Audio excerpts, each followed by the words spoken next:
Hi students, this is Alex here. Exercise 5.2 question number 8 subdivision 1. இதில் identify the type of conic அப்படின்றது first part. அதுக்கப்புறம் center, foci, vertices and directrices அப்படின்னு கேட்டிருக்காங்க. Already நம்ம பழைய வீடியோவில் இது டீடைல்டாக டயக்ராம் வச்சு நம்ம போட்டிருப்போம். பட் சில ஸ்டூடெண்ட்ஸ் ஃபார்முலா வச்சு டைரக்டாக கொஞ்சம் ஈஸியராக கம்மியான டைம்ல போடணும் அப்படின்னு சொல்லி வீடியோ ஒன்று கேட்டிருந்தாங்க. ஸோ அதுதான் இந்த வீடியோவில் பார்க்க போகிறோம். ஸோ ஃபர்ஸ்ட் நம்ம identify the type of conic என்ன பண்ணணும் அப்படின்னா, இதோட ஸ்டாண்டர்ட் ஃபார்ம் இருக்கு. அதாவது ax² plus bxy plus cy² plus dx plus ey plus f equal to 0. இந்த கோனிக்கோட expanded equation இதுல நமக்கு b² minus 4ac ஓட வேல்யூ 0வா இருக்கலாம், less than 0வா இருக்கலாம், இல்ல greater than 0வா இருக்கலாம்.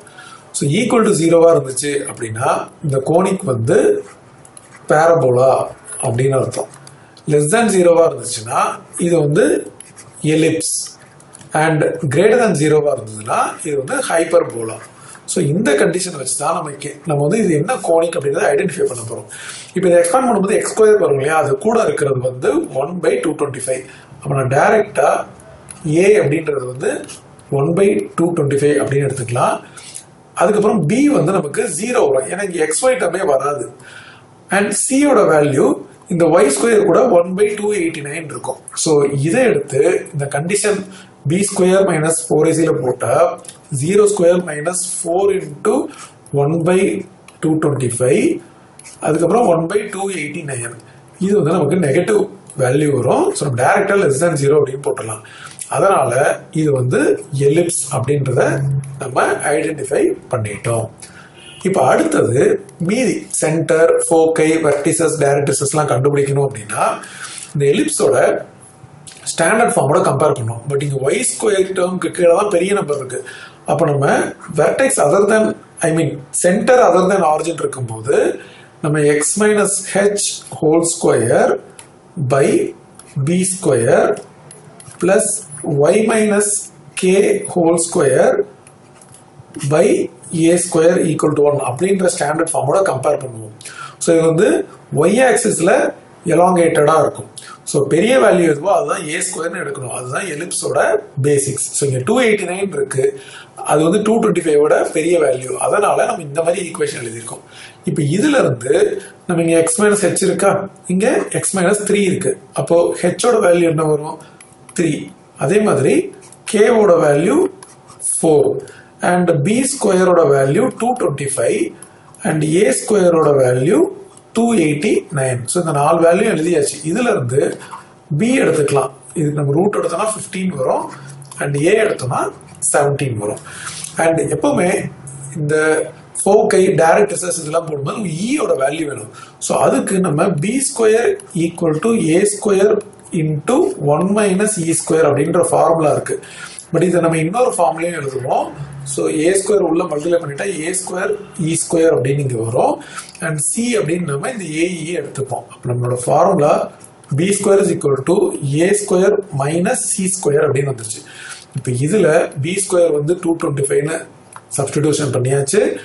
a² 289 minus c². இப்போ c² இந்த பக்கம் வந்துடும். அதுக்கப்புறம் 289 மைனஸ் 225.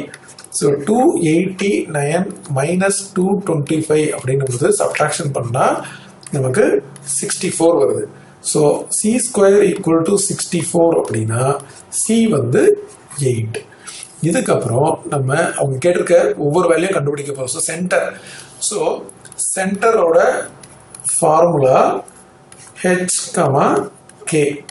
ஆல்ரெடி நம்ம hk இங்க எழுதியிருக்கோம். ஸோ h, kனா 3, 4. இதுதான் சென்டர். அடுத்தது ஃபோக்கை கேட்டிருக்காங்க. இப்போ சென்டர் 0,0 இருந்தா ஃபோக்கை இப்போ இது பெரிய வேல்யூ y² கீழே இங்க இருக்கு இல்லையா, அப்போ y ஆக்சிஸ்ல வரும். அப்ப இது 0, a, e, அதாவது c 0, c, இன்னொன்று 0, -c வரும். பட் எப்ப நமக்கு அதர் தென் ஆரிஜின் சென்டர் இருக்கோ அதோட ஒரு ஹெச்சும் கேவும் சேர்த்துக்கணும். யூஸ்வலா 0, C இன்னொன்று 0, -C இந்த பாயிண்ட் தான் வரணும்.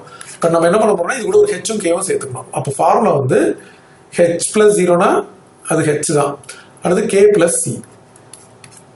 அண்ட் நமக்கு 2 ஃபோக்கஸ் இருக்கும்.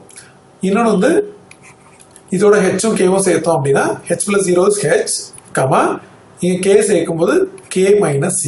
ஸோ இந்த ஃபார்முலாஸ்லாம் நீங்கள் தரவாக இருந்தால் தான் இந்த மெத்தட் வந்து ரொம்ப ஈஸியாக இருக்கும். ஆக்சுவலாக இந்த மெத்தட் வந்து ரொம்ப ரொம்ப ஈஸியாக, அதனால் நீங்கள் ஃபார்முலாஸை வந்து நல்லா எழுதி ப்ராக்டிஸ் பண்ணி தரவு பண்ணிக்கோங்க. ஏன்னா இதுக்கப்புறம் எதுவுமே இல்லை, டேரெக்டாக நம்ம சப்ஸ்டியூஷன் பண்ணாவே வந்துடும். ஸோ இது பார்த்தீங்கன்னா ஹெச் வந்து நம்ம 3ன்னு போட்டோம். இப்போ k + C அப்படின்னா k வந்து 4 இல்லையா? ஸோ k வந்து 4, C வந்து 8. ஸோ ஆட் பண்ணால் 12. அண்ட் இந்த இடத்துல மறுபடியும் 3, சப்ட்ராக்ஷன் பண்ணால் என்ன வரும்? k - C.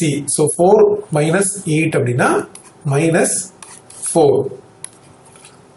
இப்போ அடுத்தது பார்த்தீங்கன்னா இதில் என்ன கேட்டிருக்காங்க? வெர்டிசஸ். ஸோ வெர்டிசஸும் வந்து அதோட ஃபார்முலா இங்கே கொடுத்துட்றேன். ஸோ யூஸ்வலாக நமக்கு வந்து y ஆக்சிஸ்ல இது வெர்டிசஸ் இருக்கு. ஸோ 0, A அப்படின்னும் 0, -Aன்னு வரணும். பட் ரெண்டுத்துலையும் ஒரு ஹெச்சும் கேவும் ஆட் பண்ணணும். ஸோ ஹெச்சும் கேவும் ஆட் பண்ணணும். இப்போ h + 0னா என்ன ஆகும்? நமக்கு வந்து h தான் வரும். அண்ட் இது வந்து k + A அப்படின்னு வரும். அதே மாதிரி இன்னொரு வெர்டெக்ஸ் வந்து h, k - A. ஸோ நம்ம ஸ்டாண்டர்ட் ஃபார்ம்ல சென்டர் ஆரிஜினா இருக்கும்போது என்ன யூஸ் பண்ணுவோம், அது கூட ஒரு ஹெச்சும் கேவும் நம்ம அதோட ஆட் பண்ணணும். ஸோ 3, இப்போ k + A அப்படின்னு வந்துருக்கு இல்லையா? ஸோ A அப்படின்றது வந்து 17, k வந்து 4 ஆட் பண்ணால் 21 வரும். அண்ட் இப்போ நம்ம வந்து இன்னொரு வெர்டெக்ஸ் வந்து 3, k - A இருக்கு. ஸோ k வந்து k - A, k வந்து 4 அண்ட் A வந்து 17. So 4 - 17, so -13. அடுத்தது நமக்கு என்ன கேட்டிருக்காங்க? Direct recess. So direct recess அப்படின்னும் போது நமக்கு ஒரு ஈக்குவேஷன் வரும். அதாவது y = யூஸ்வலா A/E அப்படின்னு வரும். பட் இங்க ஹெச்சும் கேவும் நம்ம அது கூட சேர்க்கணும். ஸோ yனால அந்த k சேர்ப்போம். ஸோ k + A/E அண்ட் இன்னொன்று வந்து y = k - A/E. ஸோ இந்த வேல்யூக்கு வர்றதுக்கு முன்னாடி C வந்து 8 இல்லையா? அதாவது C வந்து 8ன்னு தெரியும். பட் இது வந்து AE அப்படின்றது 8, A வந்து 17, A ஓட வேல்யூ எழுதிருக்கோம் 17. ஸோ 17 × E தான் 8. அப்போ இதுல இருந்து E வந்து 8/17 அப்படின்னு தெரிஞ்சிருச்சு. ஸோ இதெல்லாம் இங்கே சப்ஸ்டிடியூட் பண்ணோம்னா ஒரு வேல்யூ K ஓட வேல்யூ என்னது? நமக்கு வந்து 4 அப்படின்னு இருக்கு. ஸோ 4 + இது வந்து 17/8/17. இந்த 17 வந்து இங்க மேல வந்துடும். ஸோ 4 + 17 × 17 289/8. ஸோ இப்போ நம்ம இதை எல்சிஎம் எடுத்தோம்னா இங்க வந்து 8 வந்து எல்சிஎம், 8 4 32 + 289. ஸோ நம்ம இங்கே எழுதி ஆட் பண்ணிடலாம். 289 + 32. ஸோ ஆட் பண்ணால் 11, இது அதுக்கப்புறம் 12 வரும். ஸோ 3 வரும். ஸோ டோட்டலாக ஒரு டைரக்ட்ரிக்ஸ் வந்து 321/8. இன்னொரு டைரக்ட்ரிக்ஸ் வந்து இதே தான், பட் மைனஸ் வரும். அதாவது k - A/E அப்படின்னு நம்ம எழுதியிருக்கோம் இல்லையா? ஸோ அப்போ 17/8/17. இதே மாதிரி எல்சிஎம் எடுக்கும்போது 4 - 289/8 அப்படின்னு வரும். ஸோ மறுபடியும் இதை மல்டிப்ளை பண்ணால் 32. ஸோ 32 - 289/8. ஸோ 289ல் 32வை சப்ட்ராக்ஷன் பண்ணணும். அண்ட் பெரிய நம்பரோட சைன் பண்ணணும். ஸோ மைனஸ் வரும். ஸோ இது வந்து 752. ஸோ டோட்டலாக இது வந்து -257/8. ஸோ நம்ம 2 டைரக்ட் ரிசஸும் கிடைச்சிடுச்சு. ஸோ டோட்டலாக அவங்க கேட்ட சென்டர், ஃபோக்கை, வெர்டிசஸ் அண்ட் டைரக்ட்ரிசஸ் வந்து நம்ம இங்க கண்டுபிடிச்சாச்சு.